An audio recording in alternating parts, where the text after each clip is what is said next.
Greetings, my darlings. This is Ruth, your favourite friendly Kiwi nanny, wearing her mother's glasses. Now, if I don't remember to put these back where I found them, I won't half cop it. Actually, she wouldn't be very impressed if she knew I was playing with them, but I will be careful, and I'm trying to explain something that she would approve of. Actually making my eyes run. I think I'll take them off. But remember, they're glasses. See, they've got 2 bits of glass in them. Oh, I don't think you can see that. Well, they do. Anyway, just remember that. I'm going to tell you a story about my mum. A few years ago, when we lived in New Zealand, my mum, who is extremely artistic and makes loads of quilts and paintings and arranges flowers and makes her own soap, and the list is daunting and hard to live up to, but she's very talented. She felt like God wanted her to open a shop in the 2 front rooms of our house. Now, my family takes our home very seriously. We think that the home is the most holy place on earth, and that's the most sacred place you can worship God. And my mother felt God did want us to open our home up, but she was also concerned because when you open the front door of your house, you don't know who's going to walk in.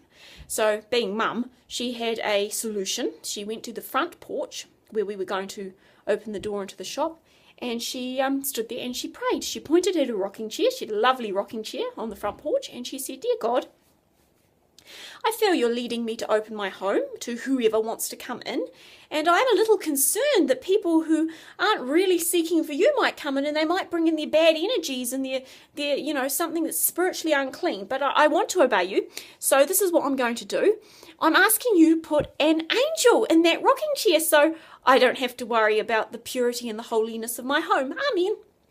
Well, you're not going to believe this next bit. It sounds like I'm making it up, but I promise you with all my heart, I'm telling you the truth.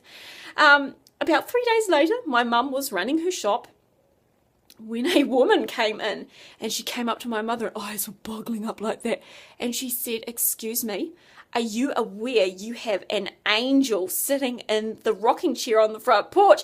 And my mum was like, "Really?" And the woman was like, "Oh yeah, it's just sitting there, just sitting in your rocking chair."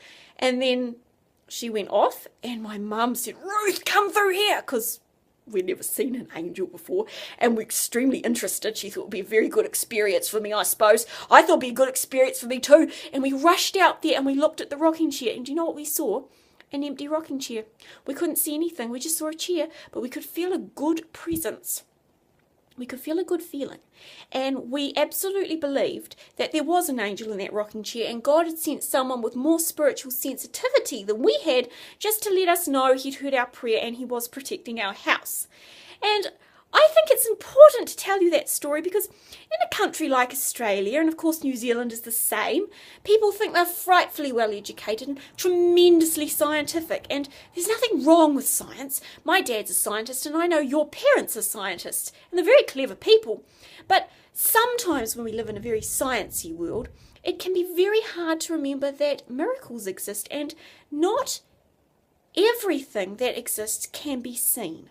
But I remember looking at magnolia tree in the spring once, and it was covered in hot pink blossoms.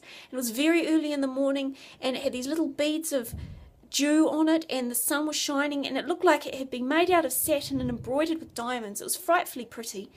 And I suddenly had an amazing thought. I realised if you found the father of that magnolia tree, you'd find a seed.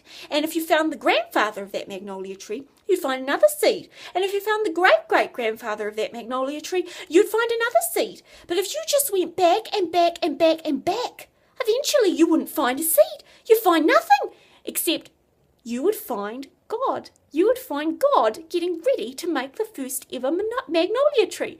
And I realised that the magnolia tree that I thought was so physical and scientific, growing in its patch of earth, was really the descendant of a miracle. And the reason I didn't see it as a miracle was it was an old miracle. And because people have been looking at magnolia trees for thousands of years, it's a beautiful thing that we rather take for granted.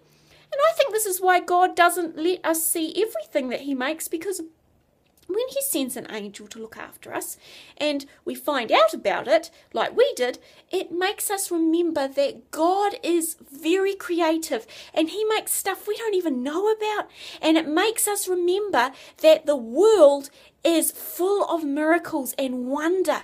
And if we believe God, then we will see things through his eyes. And this is why I wore my mum's spectacles, because it has two little bits of glass in it. And when you use God's spectacles, you're going to find one bit of glass is called faith and the other one is called love. And when you put them on, it's so much easier to see everything and know what the truth is. So when you go out today, I want you to look around at the beautiful world God's created and remember everything you see is the descendant of a miracle. And better than that, there are still miracles happening for us today because God loves us very much. Bye-bye. Love you.